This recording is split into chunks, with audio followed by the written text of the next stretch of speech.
अस्सलाम वालेकुम। उम्मीद है आप सब खैरियत से होंगे।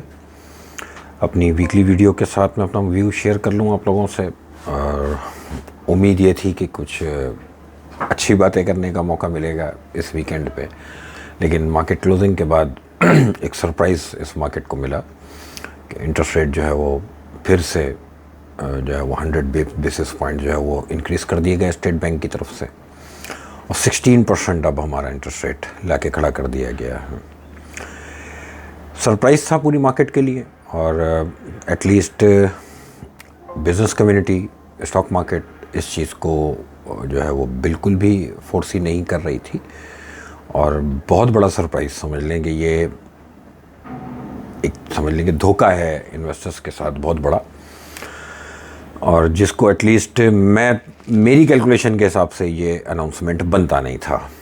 क्यों कि जिस इन्फ्लेशन को लेके आप कंसर्न हैं, उस इन्फ्लेशन में एक बहुत बड़ा पार्ट जो है वो इंटरनेशनल कमोडिटीज़ प्राइसेस का था, और इंटरनेशनल कमोडिटी प्राइसेस में जो हमारी जैसी कंट्रीज़ जो कि ऑयल इंपोर्ट करती हैं, और हमारे जो इंपोर्ट बिल का जो 60-65% जो होता है वो ऑयल पेमेंट्स होती हैं, उसमें हम देख रहे हैं कि वीक ऑन वीक और मंथ ऑन मंथ और डेली बेसिस पे जो है वो एक शार्प डिक्लाइन है। और कल जब वीकेंड हुआ तो इंटरनेशनल ऑयल प्राइसेस जो थी वो 46 वीक के लोएस्ट क्लोज दिया है। अराउंड 77 और 78 इन बिटवीन जो है वो ऑयल की क्लोजिंग आई, जो कि 46 वीक का लोएस्ट क्लोज है, और ये क्लियर डाउनवर्ड डायरेक्शन है ऑयल प्राइसेस की। और आने वाले दिनों में मुझे लगता है कि दिसंबर में अभी हम और भी नए लोज बनते हुए देखेंगे। फ्लक्चुएशन पूरे मंथ ऑन मंथ बेसिस पे होती है, तो ज़ाहिर सी बात है फ्लक्चुएशन में एक प्राइस रेंज है, $85-86, $87 का हाई बन सकता है, और नीचे 72 और $68 तक का एक लो है। अच्छा, not only oil prices, gas prices और जो फूड कमोडिटीज़ हैं इंटरनेशनल, उनमें भी हम एक डिक्लाइन देख रहे हैं। मेरा जो व्यू है कल के अनाउंसमेंट के बाद,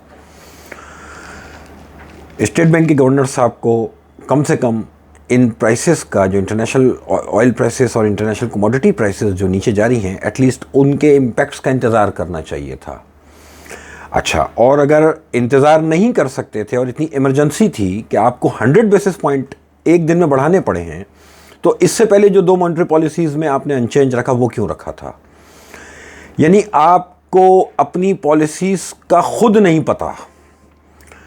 ठीक है, पहले आप अनचेंज रख रहे थे इस होप पे कि 15% पे आप मेंटेन करके इन्फ्लेशन को कर्टेल कर सकेंगे।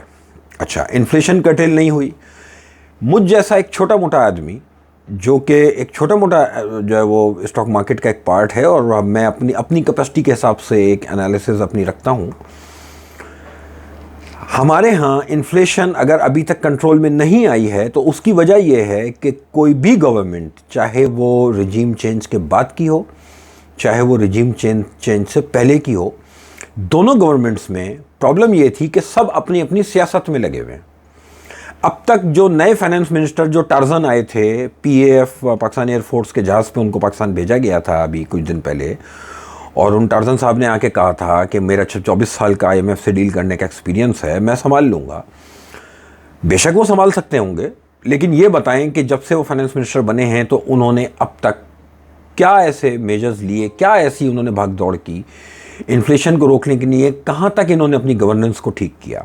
हमारे यहाँ अगर आज इन्फ्लेशन कंट्रोल में नहीं आई है अब तक, तो उसमें 80% जो कसूर है वो हमारी गवर्नेंस का है, और हमारे उन इदारों का है जो फाइनेंस मिनिस्ट्री का है कसूर। क्योंकि जब फाइनेंस मिनिस्टर, मैं ये देख रहा हूँ कि आर्मी चीफ की अपॉइंटमेंट के लिए सदर मुमलिकत से तो मिलने जा रहा है, लेकिन वो ये काम नहीं कर रहा जो काम उसके करने का है। पिछले 2 महीने में, 1.5 महीने में, सिवाय गैर मुल्की दौरों के और सिवाय आर्मी चीफ की अपॉइंटमेंट के, इमरान खान को बुरा कह लो और इमरान खान इनको बुरा कह लें, ये पॉलिटिकल पार्टीज़ अभी तक सिर्फ इसमें लगी हुई हैं।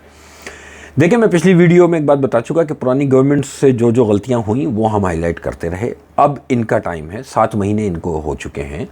ये बताएं अब इन्होंने कि इन्होंने जाके दुनिया में जो अपनी मार्केटिंग की और अपनी जो इन्होंने खर्चा पॉलिसी जो भी इन्होंने बनाई, उससे अब तक हमें क्या फ़ायदा हुआ। मैं आज एक बात बताऊं आपको कि अगर एक वर्ड में ये जो मॉनेटरी पॉलिसी अनाउंसमेंट है ना, इस अनाउंसमेंट को लेके हमारे जो इंटेलिजेंस इदारे हैं और स्पेशली जो अब हमारे नए चीफ आए हैं, मैं बताऊं कि अब इनको चाहिए कि जिस तरह बॉर्डर के पे अलर्ट रहते हैं ना, और जिस तरह इंटरनल दहशतगर्दी पे हमारे इदारे अलर्ट रहते हैं और दहशतगर्दों के ख़िलाफ़ ऑपरेशन करते हैं, तो एक ब्रिगेडियर और एक कर्नल जो है ज़रा स्टेट बैंक भी भेज दिया जाए। और स्टेट बैंक में ये जो बोर्ड है ना स्टेट बैंक का, इनके भी ज़रा कत्ते चट्टे चेक कर लिए जाएं। कल ये दहशतगर्दी हुई है, फाइनेंशियल दहशतगर्दी। कल ये 16% इंटरेस्ट रेट, अचानक इनको याद आया कि हमें 100 बेसिस पॉइंट बढ़ा देने चाहिए। 100 बेसिस पॉइंट का कोई मतलब होता है? आपने बिजनेस कम्युनिटी को पहले ही घुटनों के बल बिठाया था, कल उनको सजदा करवा दिया, बिल्कुल मलिया मेट कर दिया इस चीज़ को। और इसका इम्पैक्ट, बहुत ख़राब इम्पैक्ट जो है वो बिज़नेस एक्टिविटी के ऊपर अब और आने जाएगा, और अनएम्प्लॉयमेंट बहुत शार्प जो है वो और बढ़ सकती है। ये फाइनेंशियल जो है वो डिसीजन नहीं है, मुल्क के ख़िलाफ़ कोई साजिश है। उस साजिश को अब हमारे इदारों को चाहिए कि अब अलर्ट हो जाएं और इस तरफ ज़रा फाइनेंस मिनिस्ट्री की तरफ ज़रा अब ध्यान दे लें कि मुल्क के साथ, देखें हमने रशिया को ना जंग हार के जो है वो टूटते हुए नहीं देखा था, हमने फाइनेंशियल क्राइसिस में रशिया को टूटते देखा है। पाकिस्तान को उस तरफ धकेला जा रहा है। मैं बिल्कुल, मुझे कोई डर नहीं लगा हुआ, कोई किसी भी पार्टी का आदमी हो वो बुरा कहता रहे मुझे। कल फाइनेंशियल दहशतगर्दी हुई है ये मुल्क के अंदर, और ये मुल्क के ख़िलाफ़ क्लियर एक साजिश है। इसमें कौन कौन इन्वॉल्व है और ये क्यों किया जा रहा है इस तरह से, मुझे नहीं समझ में आ रही। आप आगे की पिक्चर को देख के ऐसे डिसीजंस लिए जाते हैं। कोई भी स्टेट बैंक को, किसी भी मुल्क का, जब यूएस की जो है वो फेडरल ओपन मार्केट कमेटी ये कह सकती है कि आने वाले दिनों में हम भी इन्फ्लेशन नीचे जाती हुई देख रहे हैं, और हम इंटरनेशनल इन्फ्लेशन के जो है वो जो एक राइजिंग ट्रेंड था उसको अब ब्रेक होता हुआ देख रहे हैं। हमारे वालों को अपनी गवर्नेंस ठीक नहीं करनी है, अपनी परफॉर्मेंस कोई नहीं दिखानी है, सिर्फ सीधे सीधे कुछ फार्मूलाज हैं। भाई इस स्टेट बैंक के गवर्नर को हटा के आप मुझे बिठाएं, मैं कल अनाउंसमेंट करके 20% इंटरेस्ट रेट कर देता हूँ, ठीक है, तमाम बिजनेस को बंद कर देता हूँ। तो आपसे मैं कह देता हूँ, जब ऐसी बात है आपके पास पैसे ही नहीं होंगे तो आप ख़रीदने दुकान पे क्या जाएंगे? ऑटोमेटिक डिमांड एंड सप्लाई जो है वो सब बराबर होकर बैठ जाएगी। या फिर उससे भी अच्छा तरीका है, 2020 में जब भी कोविड आया था तो पूरे पाकिस्तान को बंद कर दें। कोविड में जैसे हमने ब्लैकआउट किया था पूरे पाकिस्तान का, ऐसे आप ब्लैकआउट कर दें, डिमांड ही ख़त्म हो जाएगी, कोई मसला ही नहीं है, इन्फ्लेशन खुद नीचे आ जाएगी। ये जो आज अगर इन्फ्लेशन को लेके हम फूड कमोडिटीज़ को देख रहे हैं कि फ़लानी चीज़ इतने रुपए किलो, फ़लानी चीज़ इतने रुपए किलो, जब ख़रीदने के लिए पैसे ही नहीं होंगे, कोई ख़रीदेगा ही नहीं, तो सब चीज़ें सस्ती हो जाएंगी। ये बेहतरीन फार्मूला है। यानी हमारे जो ये जितने भी पाकिस्तान में अब तक स्टेट बैंक के गवर्नर्स आए हैं और जितने भी ये फाइनेंस मिनिस्टर हैं, ये कौन लोग हैं भाई? इन्होंने कहाँ से पढ़ा है? इनके पास और कोई फार्मूला नहीं है। इनको सिर्फ एक ही चीज़ नज़र आ रही है कि इंटरेस्ट रेट बढ़ा दिया जाए तो इन्फ्लेशन कंट्रोल में आएगी। अच्छा, जो 15% की है आपने 7% से, उससे कंट्रोल में तो नहीं आई, अब 15 से 16 की है तो आप समझ रहे हैं कि कंट्रोल में आ जाएगी। मुल्क के खिलाफ क्लियर साजिश है। देखें, मेरे पास मार्केट को लेकर बहुत कुछ था। मार्केट ने कल जो वीकली क्लोजिंग दी, उस हिसाब से अगर ये मॉनेटरी पॉलिसी अनचेंज होती तो आज मैं कोई अपसाइड टारगेट देता। मैं बहुत होपफुल था कि चीज़ें जो है वो अब कंट्रोल में आ रही हैं, लेकिन कल का अनाउंसमेंट की कोई सेंस बनती नहीं है, मेरे हिसाब से बिल्कुल नहीं बनती। और इसीलिए मैं ये वर्ड यूज़ कर रहा हूँ कि कल पाकिस्तान में फाइनेंशियल दहशतगर्दी हुई है। अब चाहे स्टेट बैंक के गवर्नर को पकड़ के इससे पूछें, चाहे फाइनेंस मिनिस्टर को पकड़ के इससे पूछें, काम हुआ है पाकिस्तान की सालमियत और पाकिस्तान के बिजनेस कम्युनिटी के ख़िलाफ़। देखिए, मैं एक बात बता दूं कि आज 70-75 साल में ना पाकिस्तान में एम्प्लॉयमेंट जनरेट करने वाली ये बिज़नेस कम्युनिटी है। आप लोगों ने आज तक इस बिज़नेस कम्युनिटी को, स्पेशली जो कराची की बिज़नेस कम्युनिटी है, कभी उनको भत्ते की पर्चियाँ, कभी उनके बच्चों को लाइफ थ्रेट्स, कभी उनकी इंडस्ट्रीज़ में आग लगाना, कभी उनको मजबूर कर देना मुल्क छोड़ के जाने से, तब से अब तक ये इन तमाम चीज़ों को बर्दाश्त करते आ रहे हैं। हर नई गवर्नमेंट जो है वो इंटरेस्ट रेट को बढ़ा के 14-15% पे लाके खड़ा करती है, उन बेचारों को मार देती है। आप सिर्फ इस बात का जवाब अब हमारी कौम को लेना चाहिए, स्टेट बैंक से, फाइनेंस मिनिस्ट्री से, गवर्नमेंट कोई भी हो, हमारे लिए सब बराबर हैं। अब इनको जवाब देना होगा कि जब 15% इंटरेस्ट रेट करने के बाद भी आपके बकौल के आपसे इन्फ्लेशन कंट्रोल में नहीं आई, तो 15 से 16% करने पे आप कैसे कह सकते हैं कि इन्फ्लेशन कंट्रोल में आएगी? इन्फ्लेशन फिर भी कंट्रोल में आपसे नहीं आनी है। उसकी वजह यह है कि आपका ध्यान ही नहीं है इन टॉपिक्स के ऊपर। आपका ध्यान इसमें था कि आर्मी चीफ कौन लगेगा, आपका ध्यान इसमें है कि इमरान खान के जलसे को किस तरह रोकना है। आप सिर्फ सियासत कर रहे हैं। वरना मैंने तो कभी नहीं सुना मुल्क में कि एक फाइनेंस मिनिस्टर आर्मी चीफ के अपॉइंटमेंट्स के लिए जाके जो है वो सदर पाकिस्तान से मिल रहा हो। आपने देखा भी 4 दिन 6 दिन पहले इसहाक डार साहब प्रेसिडेंट हाउस बैठे हुए थे और उनसे नेगोशिएट कर रहे थे। इनका ये काम तो कम से कम नहीं था। इनका काम तो ये है कि आप मुख्तलिफ चैम्बर्स ऑफ कॉमर्स में आके बैठें, बिजनेस कम्युनिटी के साथ बैठें, उनको एतमाद में लें और बिजनेस के लिए कुछ प्लान करें। अब तक कौन सी फाइनेंशियल पॉलिसी इन्होंने जो है वो अनाउंस की है? मुझे रीज़न अगर वही बात है कि बुक्स के हिसाब से अगर रीज़न देखना है, ज़ाहिर सी बात है कि अभी इनसे डॉलर नहीं संभल रहा था। बकौल इसहाक डार साहब के 190 रुपये का डॉलर होना चाहिए, तो बातों से तो काम नहीं होता ना, कुछ प्रैक्टिकल करना पड़ता है। डॉलर आप देख रहे थे पिछले 2-3 दिन में जो है वो दोबारा से अप्रिशिएट हो रहे थे। डॉलर रुपये पैरिटी हमारी ख़राब होनी शुरू हुई थी और आगे इनको एक पेमेंट भी अभी करनी है, जबकि स्टेट बैंक ने अपनी स्टेटमेंट में ये बात कही है कि उस जो भी अभी तकरीबन 1 अरब डॉलर की जो पेमेंट है उसका इंतज़ाम ये लोग ऑलरेडी कर चुके हैं। लेकिन डेफिनेटली उस चीज़ पे इम्पैक्ट आएगा। काश ये स्टेट बैंक के गवर्नर हमको बताते कि ये जो हमारे यहाँ पाकिस्तान से डॉलर स्मगल होकर अफ़गानिस्तान जा रहा है उसके लिए कुछ किया। उसके लिए कुछ भी नहीं किया। सिर्फ करने का एक ही फॉर्मूला है कि इंटरेस्ट रेट बढ़ाए चले जाओ। तो भाई मेरा ये मशवरा है कि इंटरेस्ट रेट आप 30% कर दें तो इन्फ्लेशन शायद आप 2% पे ले आएंगे। मैं गारंटी ले रहा हूँ ये भी नहीं कर सकते। कल देखें, अब दिल में गुस्सा है क्योंकि कल ये गलत हो गया, ये नहीं होना चाहिए था। और इसके होने से अभी मैं हमेशा अक्सर लोगों को समझाता हूँ ना कि एक मॉनेटरी पॉलिसी मैटर मेरे लिए नहीं करती। अब जब आप 2 अनचेंज रख के तीसरे में जब आपने 100 बेसिस बढ़ाए हैं और इतनी इमरजेंसी दिखाई है आपने, और अगर इमरजेंसी ना होती तो आप 25 बेसिस पॉइंट 50 बेसिस पॉइंट चले बढ़ाते, एक डायरेक्शन देते कि भाई दोबारा से ऊपर की है। लेकिन इतनी बड़ी डायरेक्शन देने का मतलब यह है कि नेक्स्ट मॉनेटरी पॉलिसी में भी अभी आपका कोई मूड होगा। आप इंटरनेशनल जो है वो इन्फ्लेशन नीचे आती हुई देख रहे हैं और अपने अगर नहीं देख रहे तो उसकी वजह है अपने करतूत। हमारे लोग, हमारी फाइनेंस मिनिस्ट्री हो और हमारा स्टेट बैंक हो, वो अपनी कुर्सियों पे बैठ के अपना काम पूरा नहीं कर रहे। इसमें हमेशा आप अपनी आवाम के ऊपर सारा बोझ डाल दें और आप अपने इन्वेस्टर के ऊपर सारा बोझ डाल दें। ये वो हो रहा है कि कोई और आपको टूल मिलता नहीं है। आपको एक ही टूल मिला कि जो है इंटरेस्ट रेट बढ़ा दिया जाए।